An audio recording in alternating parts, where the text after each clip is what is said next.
नमस्कार विद्यार्थी मित्रांनो, जीवन सर मॅथ्स रिझनिंग अकॅडमी या यूट्यूब चॅनलवर तुमचे स्वागत आहे. आजपासून आपण जे मॅथ रिझनिंगचे कठीण वाटणारे गणित अगदी सोप्या भाषेत किंवा सोप्या पद्धतीने कसे सोडवायचे हे या व्हिडिओमध्ये शिकणार आहोत. चला तर सुरू करूया आपल्या प्रश्नाला. प्रश्न क्रमांक 1 आहे, 3चा घातांक m भागेला 3चा घातांक -8 बरोबर 3चा घातांक 15. तर m ची किंमत किती? बघा, हा जो प्रश्न आहे तो घातांकाचा नियम याच्यावर डिपेंड असलेला प्रश्न आहे. तर घातांकाचं सूत्र याच्यासाठी काय लागणार आहे तर बघूया. तर घातांकाचं सूत्र आहे a घातांक m भागेला a चा घातांक n बरोबर a चा घातांक m वजा n. हा जो घातांकाचं सूत्र आहे याच्यावर डिपेंड असलेला हा गणित आहे. बघा, या घातांकाच्या सूत्रामध्ये जो पाया आहे तो सारखा आहे. या प्रश्नामध्ये पण बघा, जो पाया आहे तो सारखा आहे. फक्त आपल्याला जो घातांक आहे त्यांची आपल्याला इथे वजाबाकी करावी लागेल. का बरं आपण वजाबाकी करू? कारण इथे भागेला आहे. जर इथे गुणाकार असता तर आपण इथे काय केलं असतं? अधिक केलं असतं. तर बघा, याला आपण सॉल्व करूया. मग ते घातांक काय आहे प्रश्नामध्ये? m आणि इथे मायनस आहे. त्याच्या आधी प्रश्नामध्ये बघा 8च्या समोर मायनसचं चिन्ह आहे. तर घातांकाचा नियम असा आहे की m - n. तर आपल्याला m आणि मायनसची जी किंमत दिलेली आहे ती -8 आहे. तर इथे आपण -8 घेऊया बरोबर 15. तर काय होणार? m प्लस 8 बरोबर 15. तर m ची किंमत काय होणार? m बरोबर 15 - 8 आणि m बरोबर काय होणार? 7. तर आपल्याला m चीच किंमत विचारली होती. तर प्रश्न क्रमांक a चं पर्यायी उत्तर आहे 3. तर अशा प्रकारे आपण याला सोडवू शकतो. त्यानंतर जे बाकीचे घातांकाचे नियम आहे ते आपण याच प्रश्नामध्ये बघूया. तर दुसरा घातांकाचा नियम आहे a घातांक m गुणेला a चा घातांक n बरोबर a चा घातांक m प्लस n. याच्यावर पण आपल्याला येणाऱ्या आगामी परीक्षेत प्रश्न विचारले जाऊ शकतात. तर हे जे दोन्ही फॉर्म्युला आहे, सूत्र आहेत, त्याला व्यवस्थित वाचून घ्या. ठीक आहे, वळूया प्रश्न क्रमांक 2 कडे. प्रश्न क्रमांक 2 काय म्हणतो? एका संख्या दुसरीच्या तिप्पट आहे. दोन्ही संख्यांची बेरीज 120 आहे. तर पहिली संख्या कोणती?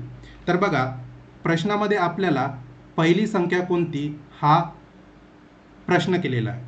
तर समजा आपण दुसरी संख्या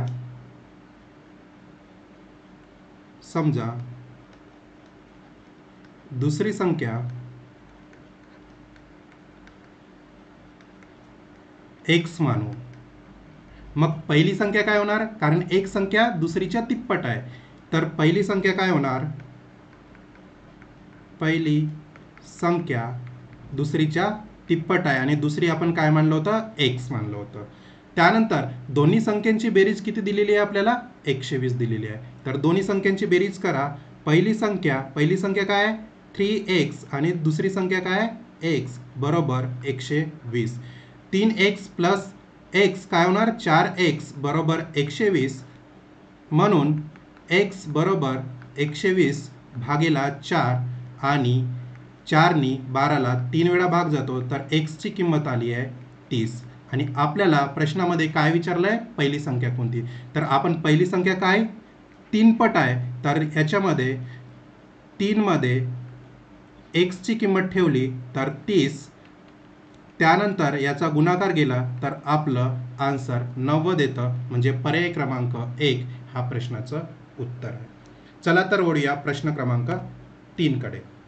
बघा, प्रश्न क्रमांक 3 काय? वडिलांचे वय मुलाच्या वयाच्या 9 पट आहे. 15 वर्षानंतर वडिलांचे वय मुलाच्या वयाच्या 3 पट असेल तर आज वडिलांचे वय किती आहे?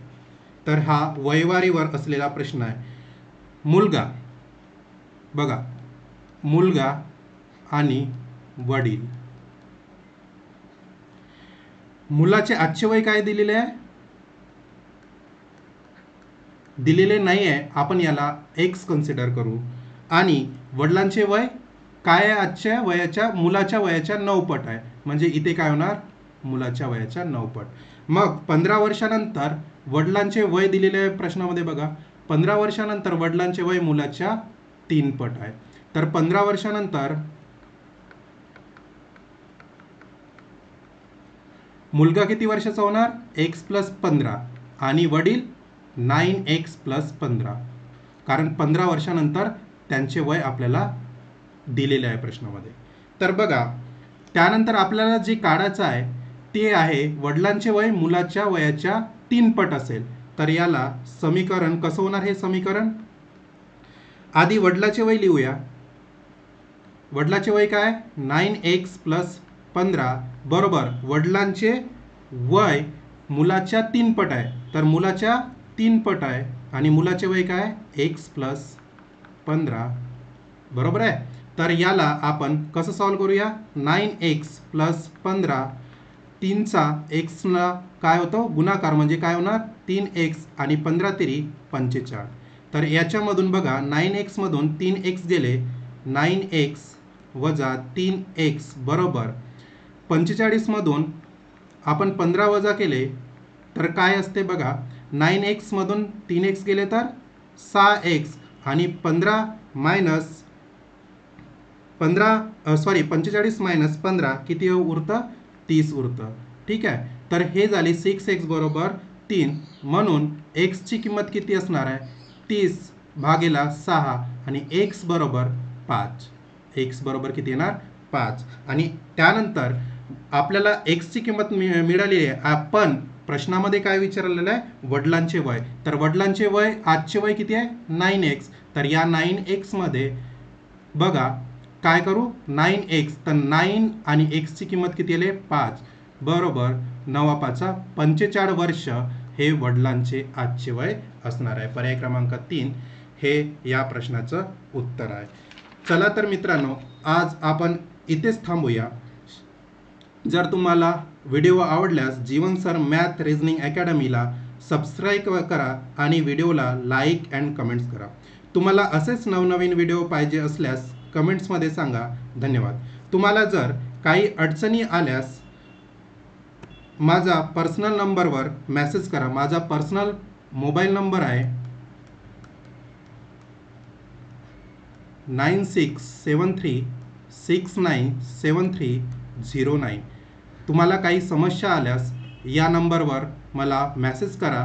तुमचा समाधानाचं इथे प्रश्नाचं समाधान केलं जाईल. धन्यवाद. इथेच थांबूया.